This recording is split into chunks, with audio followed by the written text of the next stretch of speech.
Seja bem-vindo ao Oliver Talk, seu podcast predileto de cultura. Eu sou o Luciano Oliveira, ou Oliver, e estou aqui para falar sobre o trabalho intelectual e como não ser um imbecil juvenil ou um imbecil adulto também. Você pode ser um imbecil adulto. Você que acredita na Globo News, por exemplo, você que acha que tudo que está na TV é o que está correto. Nós estamos aqui para questionar, nós estamos aqui para descobrir as origens da sua ideia. Será que você sabe de onde surgiu as coisas que você pensa? As opiniões que você tem? Ah não, me ensinaram isso. Mas quem te ensinou? Não, mas sempre me ensinaram mesmo. O Lula não é corrupto. O Lula é herói do povo brasileiro, guerreiro do povo brasileiro. Ah, tá. E quem colocou isso na sua cabeça? Pois é, então vamos lá, pessoal. Eu quero falar sobre um livro. O nome desse livro se chama O Trabalho Intelectual, de Jean Guiton, Conselhos para os que estudam e para os que escrevem, certo? Que estuda, esses que estudam, que é para ensino médio, gente, para todos nós que queremos ter uma vida intelectual saudável, que queremos ter uma vida superior no espírito, que queremos adentrar no mundo da alta cultura, que queremos estar no teatro das ideias. E é isso que eu quero falar com vocês hoje. Dicas, certo? Algumas dicas que serão úteis na sua caminhada intelectual. Mas eu não tenho caminhada intelectual ainda. Então você está no podcast certo. Me ouça com atenção. Certo? Então o nosso autor aqui do livro, Jean Guiton, o que acontece? Ele é um professor e ele percebe que ele precisa reformar certas partes do seu ensino, ele tem que repensar certas coisas que ele aprendeu, que ele tem que sair um pouco da sua rotina, ir para um lugar onde os monges ficam, para uma chácara, enfim, para um lugar isolado e pensar no que ele aprendeu, nas origens das suas ideias, para poder ensinar depois os estudantes que sofrem por ter um certo momento de solidão. Solidão no sentido de que muitas vezes eles ficam sozinhos. Por quê? A universidade é enorme e às vezes eles não conseguem ter conselhos do seu professor. Será que essa é a sua situação? Talvez eu não seja universitário. Tudo bem. Mas pensa, se você é alguém que está contra a corrente, contra aquilo que tudo que é ensinado nas escolas, na universidade, né? Se você não é de esquerda, se você é contra o comunismo, ou acha que esse negócio de esquerda não é muito bom, parabéns! Você também está isolado como eu. Né? Somos dois agora. Pelo menos você está me ouvindo e pode ainda colocar algumas coisas nos comentários. Então, esse livro é para você, como também é para mim. Esse é o ponto. Então, eu quero ler alguns trechos, e nesses trechos nós iremos fazer alguns comentários que eu acho extremamente relevante. Em primeiro lugar, tá? Página 17, se você tiver com o livro aí, se você vai comprar, tal, vai anotando para você saber o que acontece. Ele vai falar assim: a insatisfação em face da pedagogia de nossas primeiras idades é um sentimento honroso e necessário, certo? Então o que ele está querendo dizer aqui com essas coisas, com essas palavras difíceis, né? Pedagogia, não sei o quê. Você é daqueles que sente que o seu professor não ensinou tudo o que precisava te ensinar? Ou o seu professor era aquele que só ensinava coisas de esquerda, que nem o meu? Minha professora ia com um broche do PT para a escola. Toda a história, tudo que a gente aprendeu, não é? Que a Igreja Católica, enfim, uma instituição racista, né? Uma instituição que matou os sarracenos porque queria sentir o sangue, uma instituição que engana as pessoas, que os evangélicos são bitolados e não sabem de nada, são pessoas assim radicais e não querem saber de estudo. Que os Estados Unidos da América todo mundo é de direita. Que o Obama não é de esquerda, porque todo mundo está nos Estados Unidos, todos os políticos são de direita. Que a União Soviética é uma maravilha. Você é esse tipo de pessoa que quando pensa na escola, pensa nessas coisas? Né? Nossa, eu só aprendi coisas de esquerda. Ou muito mais do que isso, por exemplo, eu não tive aulas de física, de matemática, é escola pública, uma porcaria mesmo. Então você deve se sentir, nossa, eu realmente não aprendi tudo que eu deveria aprender na escola. Ou você realmente pode ter tido uma escola boa, não é? Pode ter tido uma escola que ensinasse história de uma maneira equilibrada, filosofia de uma maneira pela visão dos filósofos, sempre tentando encontrar um equilíbrio entre a visão ideológica e os fatos. Talvez você seja esse sujeito, mas você deve sentir que, está faltando alguma coisa. Se você é assim, então parabéns, parabéns. Isso mostra que é um sentimento honroso, que você sabe que é necessário buscar mais. E a pergunta que eu te faço é: você está buscando? Ou você sempre deixa para o amanhã? Ou você simplesmente fala, não, quando eu estiver inspirado, eu vou começar a estudar, eu vou entrar no coffee, eu vou ler esse livro gigante do Flávio Morgenstern Por Trás da Máscara, aí eu vou começar a ler Dostoiévski. Só quando eu estiver inspirado, agora não, vou deixar para amanhã. Ou objetivos pessoais, por exemplo. Ah, não, eu quero ter uma empresa. Eu quero ser meu próprio chefe, mas agora não dá. Eu tenho muitos problemas para resolver. Isso é um problema. Não é? Porque ao mesmo tempo que você sabe que sente uma necessidade, tanto na sua área intelectual, quanto na sua área profissional, mas você sempre empurra para o amanhã. O que isso significa? Significa que você nunca vai chegar lá. É difícil? Tô falando a verdade. Se você não começar a elaborar como funciona a sua vida, você sempre vai ficar parado. Por quê? Legal, você tem um sentimento honroso de que as coisas não estão funcionando. Mas o que você está fazendo? Sentimento bom, até o inferno tá cheio, já dizia a sua querida avó. Não é verdade? Então, esse é o ponto. Na vida intelectual também é a mesma coisa. Sabe aquela lista de livros? Sabe aquele curso do Coffee do Olavo de Carvalho? Sabe aquele podcast do Guten Morgen? Sabe aqueles vídeos do YouTube do Rodrigo Gurgel? Por que você não começou a assistir ainda? Eles estão ensinando, de graça. Tá tudo aí, gente. Não tem desculpa.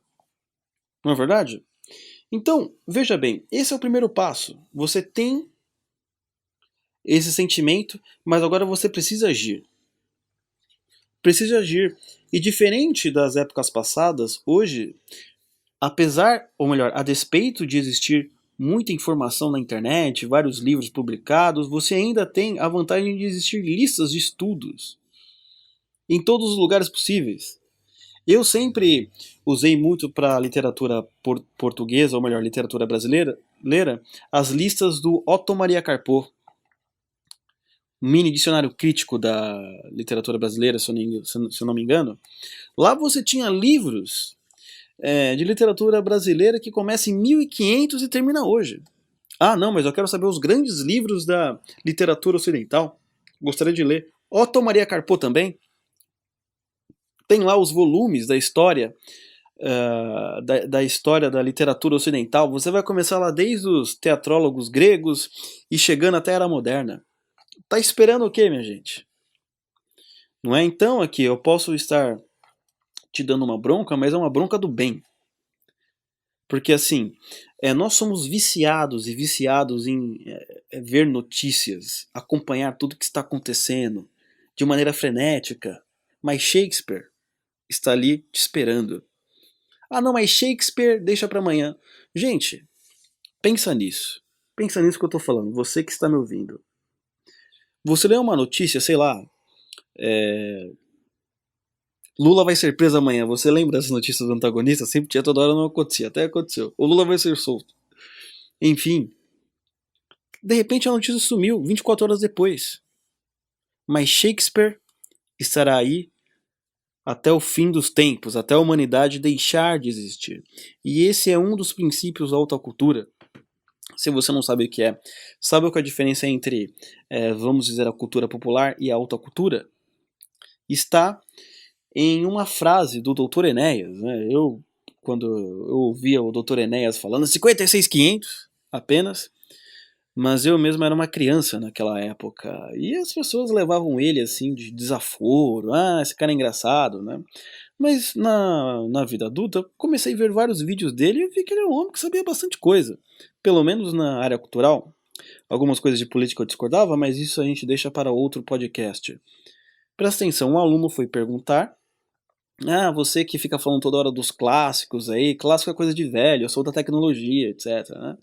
Aí o doutor Enéas respondeu assim, filho, clássico não é aquilo que é velho, é aquilo que é eterno. Pensa nessa resposta. O que isso significa? Significa o seguinte, meu filho.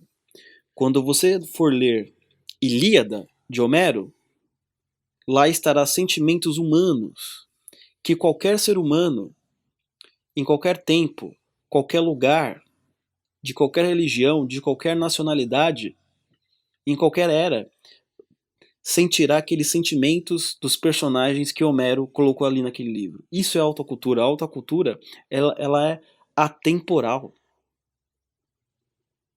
Ela vai atingir todas e todas as pessoas, não importa em qual era, né, em qual país. Isso que você precisa entrar, porque esse é o grande diálogo universal.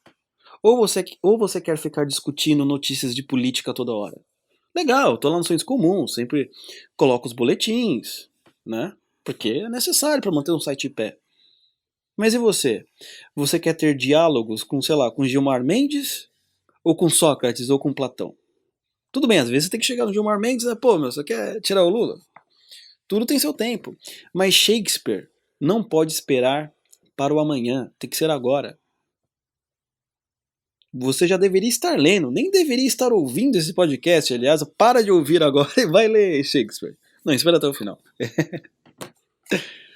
Então esse é o ponto extremamente interessante. Vamos continuar a nossa leitura. Eu estou pulando aqui várias coisas, tá? Vai me acompanhando. Estamos na página 18 agora, né? Óbvio que eu não estou lendo tudo, só leio um trechinho e depois comento. O nosso autor vai falar: é raro dispormos, na idade adulta, de um período de repouso e tempo livre que nos permita rever pormenorizadamente aquela primeira etapa, de modo a julgá-la com os olhos do espírito maduro e recomeçarmos nossos estudos desde o alfabeto. Isso é extremamente interessante.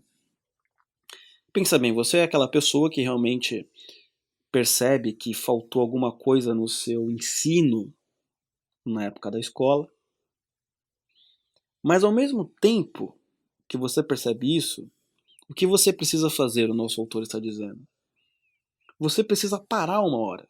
Parar, da loucura da sua vida e começar a pensar, realmente, no que falta para eu crescer sobre determinado assunto, sobre determinada matéria que eu deixei de fazer. Por exemplo, eu estou ensinando o meu sobrinho com o método. Estou alfabetizando ele com o método fônico. Ali, pelo método fônico, eu também estou relembrando como foi alfabetizado. Até porque eu estou alfabetizando ele, porque o garoto tem 7 anos e não consegue ler.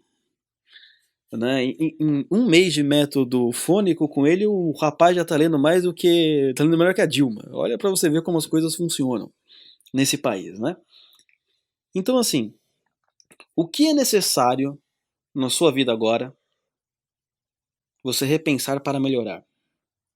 Pô, será que é o meu português? Meu português não é tão bom assim? Será que eu sou um pouco analfabeto funcional? Eu não percebo as ironias num texto?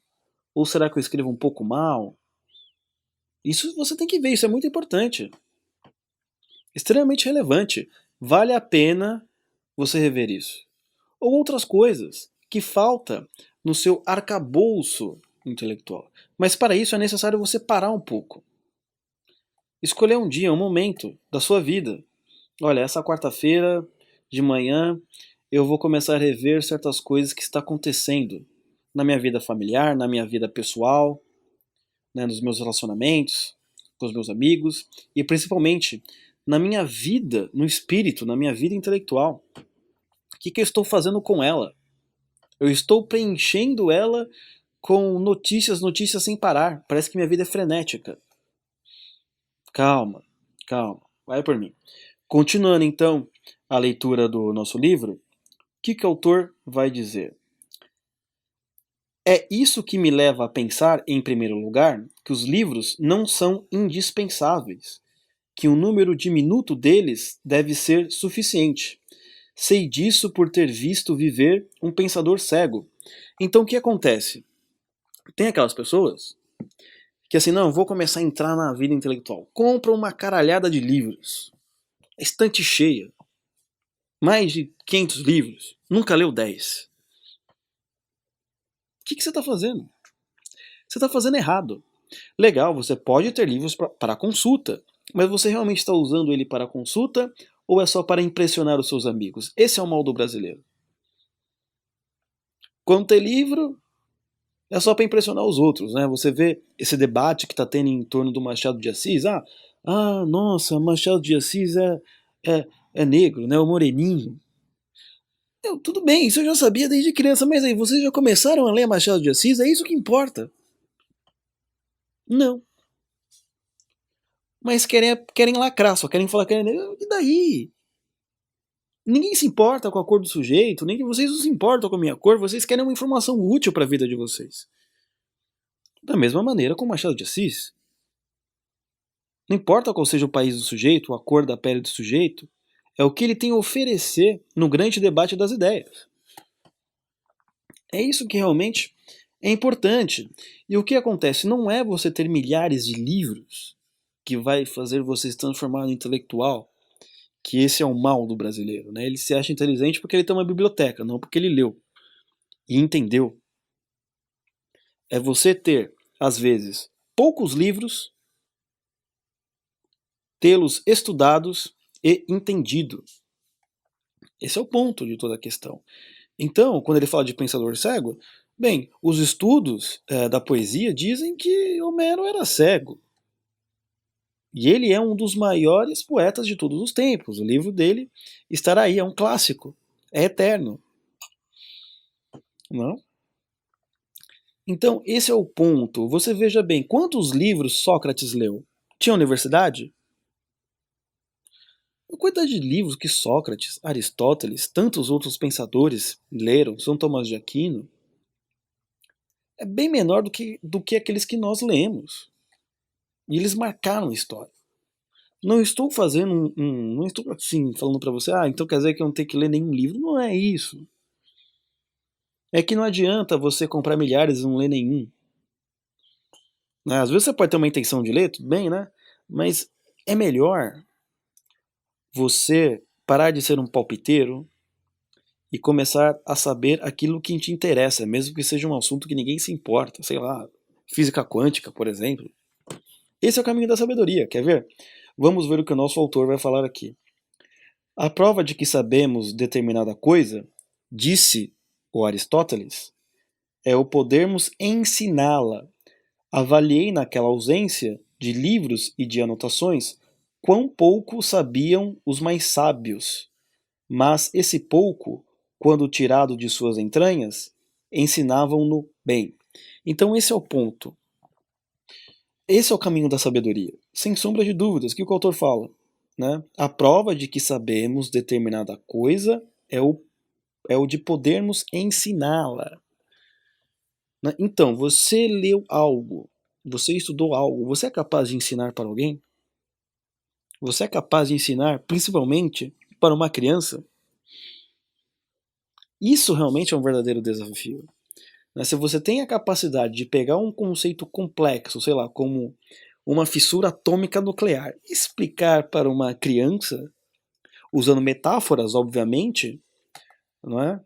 Para ela entender, você é um gênio. Você realmente entendeu aquilo que precisava entender.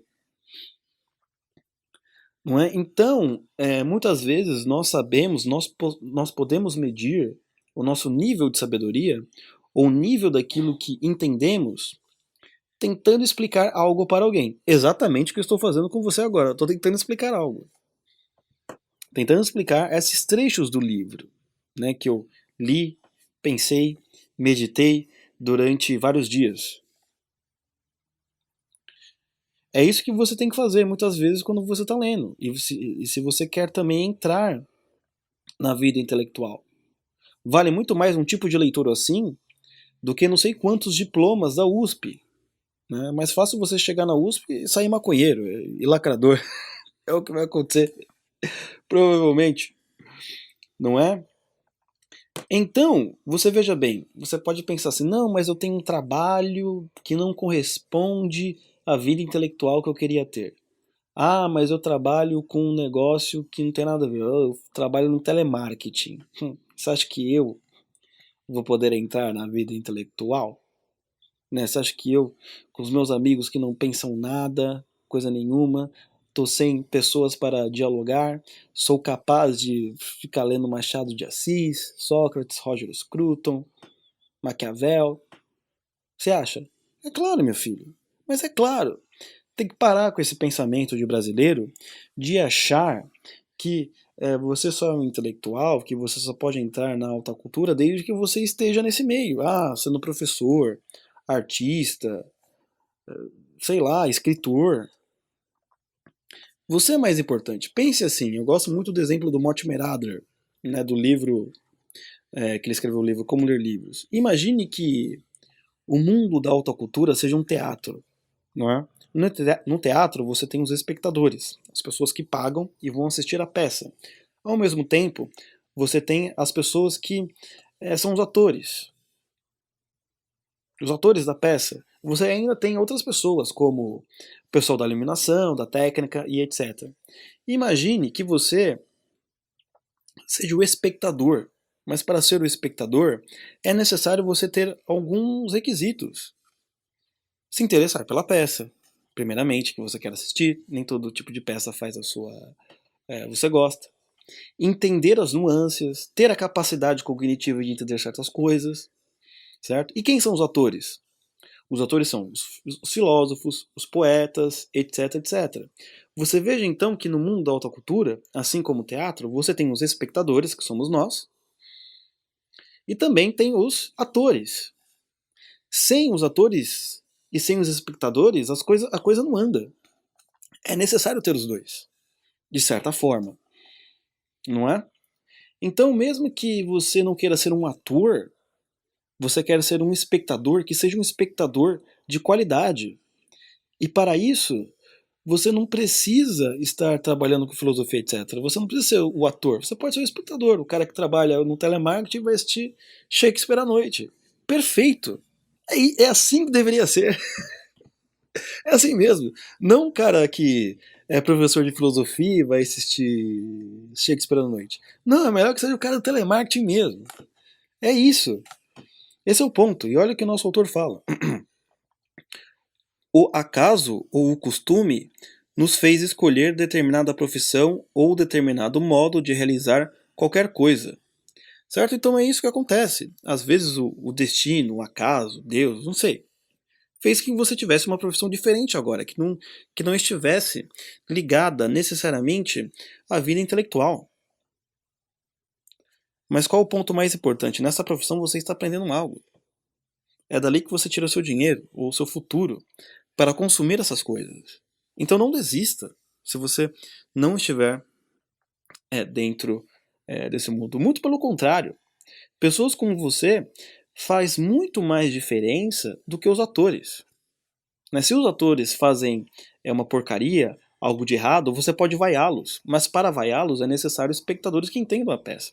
Então, por exemplo, você tem opinadores, formadores de opinião pública, sei lá, como Vila, entre outros, que falam coisas assim absurdas, chamam todo mundo de nazistas, certo? E se não tivesse espectadores, pessoas que o que ouvisse o Vila e entendesse que ele está errado, ele não sairia nunca da Jovem Pan, ele continuaria falando as bobagens que ele fala. Né? Se não tivesse espectadores que não identificasse, por exemplo, nos pensadores marxistas, o mal que eles estavam fazendo, ia ser difícil, né?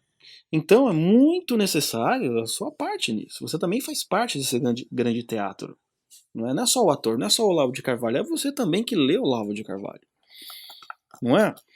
Então, assim, continuando um outro trecho, muito legal, extremamente relevante, que é o seguinte. Esse daqui. O trabalho intelectual exige duas qualidades contrárias. A luta contra a dispersão, o que só é possível concentrando-se, mas também um certo desprendimento em relação a esse trabalho, pois o espírito deve alcançar a sua altura, deve ser mantido. Então veja bem, qual que é a maior dificuldade nossa para caminhar os passos da vida intelectual? A minha dificuldade é a mesma que a sua. É encontrar nessa loucura social que vivemos um pouco de paz e atenção para nos concentrarmos nas coisas do espírito. Fala a verdade, hoje, por exemplo, quase Lula foi solto. Como eu vou ler Shakespeare numa situação dessa? É nesse momento que você tem que começar a ler. Né? Eu não lembro agora o nome do filósofo exatamente, mas o próprio Olavo já contou essa história, que é um filósofo inglês ou alemão, que enquanto, tava rolando a guerra, enfim, a guerra acabou e não tinha muita coisa para ele fazer, ele ia junto com os seus amigos ler Sócrates nos porões da igreja. Então esse é o ponto. Tem um outro filósofo também, pitagórico, que enquanto ele era escravo, ele estava estudando filosofia. Você veja o próprio exemplo do Machado de Assis. Quem era o Machado de Assis? Você imagina, moreninho na época da escravidão, se tornou o maior escritor de literatura brasileira, por assim dizer, quiçá portuguesa. E você imagina, né, ele poderia ser... Ele estava na época da escravidão. Que coisa, gente. Então, você veja, mesmo que existem essas coisas que nos venham nos dispersar, nós temos que criar, vamos dizer assim, um campus de jardim interior. Né? Mesmo que o mundo, a estética do mundo afora seja horrorosa, a nossa estética interna é maravilhosa. Nada vai poder nos abalar.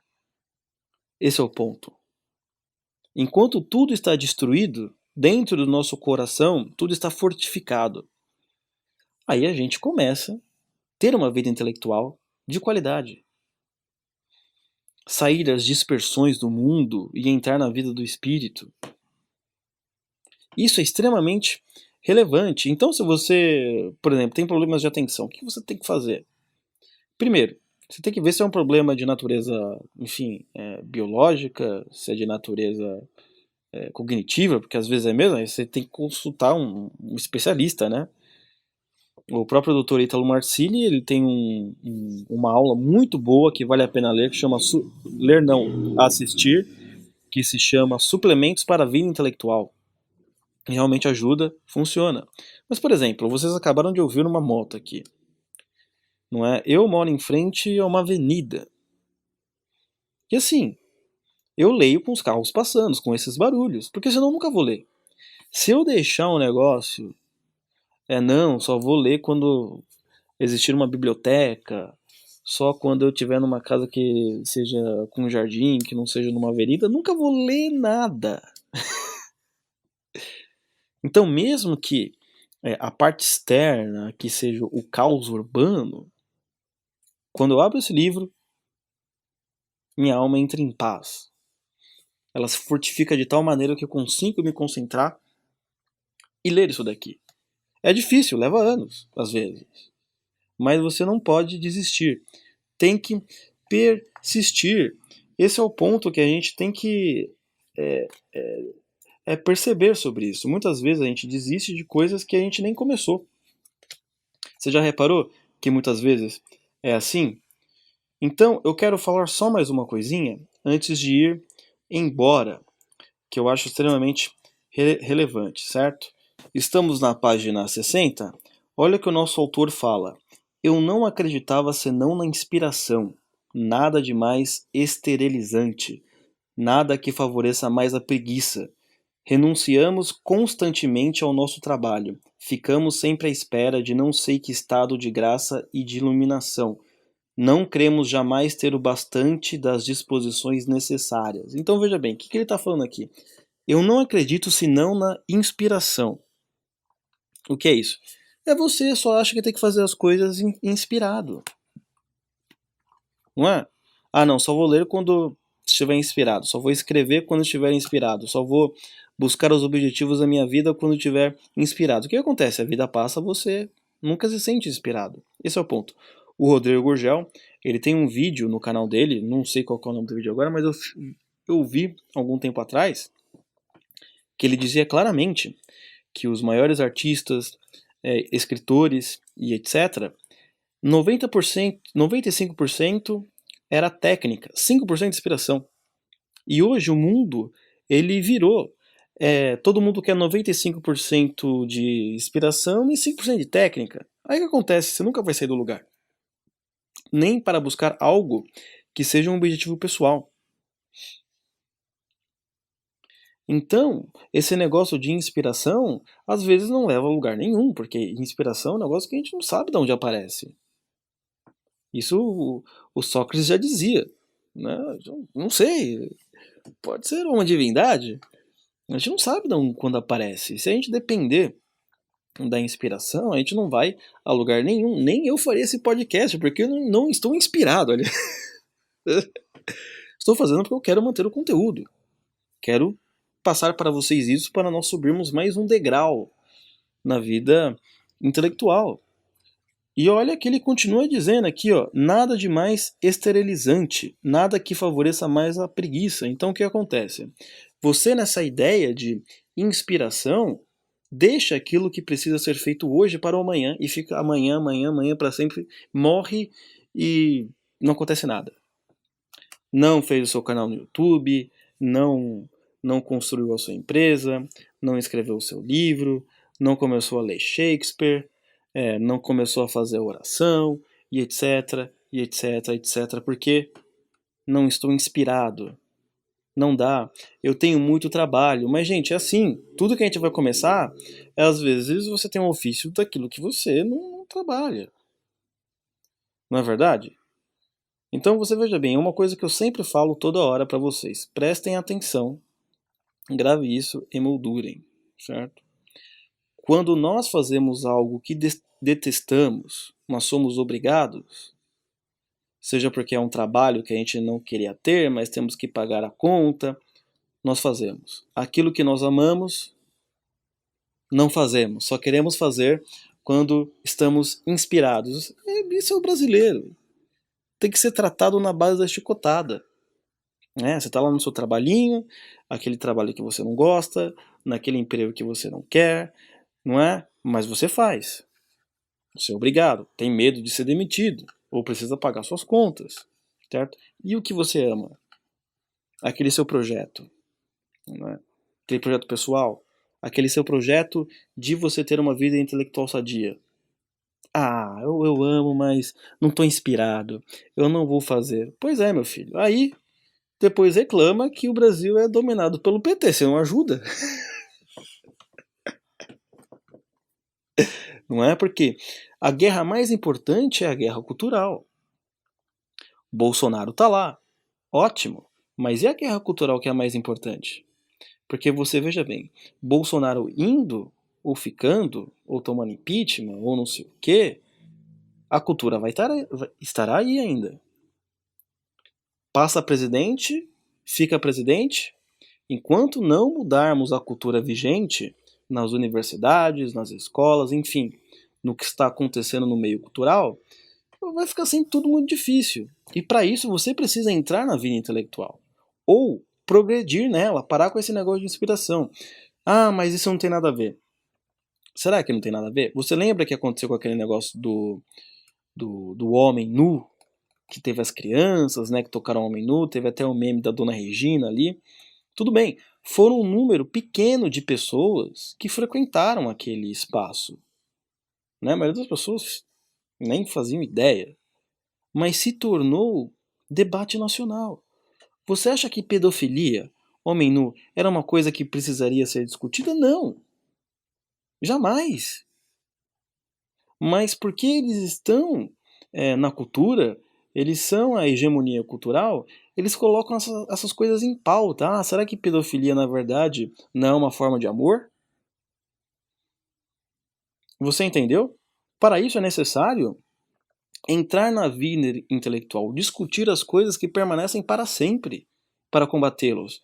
Não é ficar de notícia em notícia. É bom se manter informado, mas o prioritário, o importante, o principal é que o nosso coração e a nossa consciência esteja no grande debate das ideias.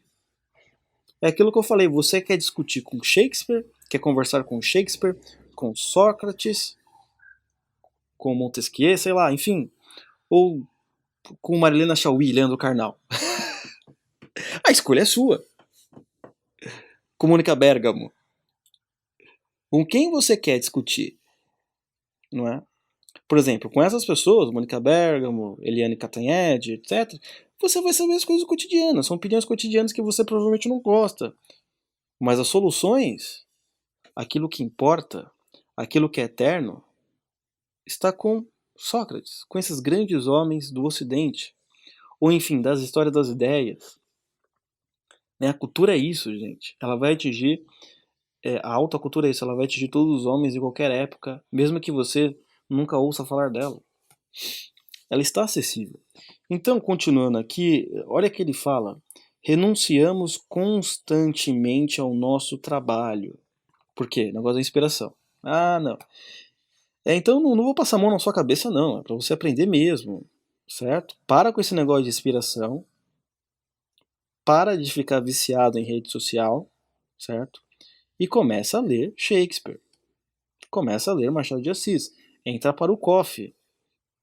Vai ler a lista de livros do Alto Maria Carpo. Vai consultar a lista de livros do Mortimer Adler. O que você está esperando para fazer algo que importa na sua vida? Não, mas primeiro eu preciso ficar rico. Pois é, aí você não fica nem rico e nem inteligente. Melhor você ficar inteligente primeiro para conseguir ganhar dinheiro depois. Ou pelo menos ficar inteligente sem dinheiro para aprender a sofrer menos. Esse é o ponto.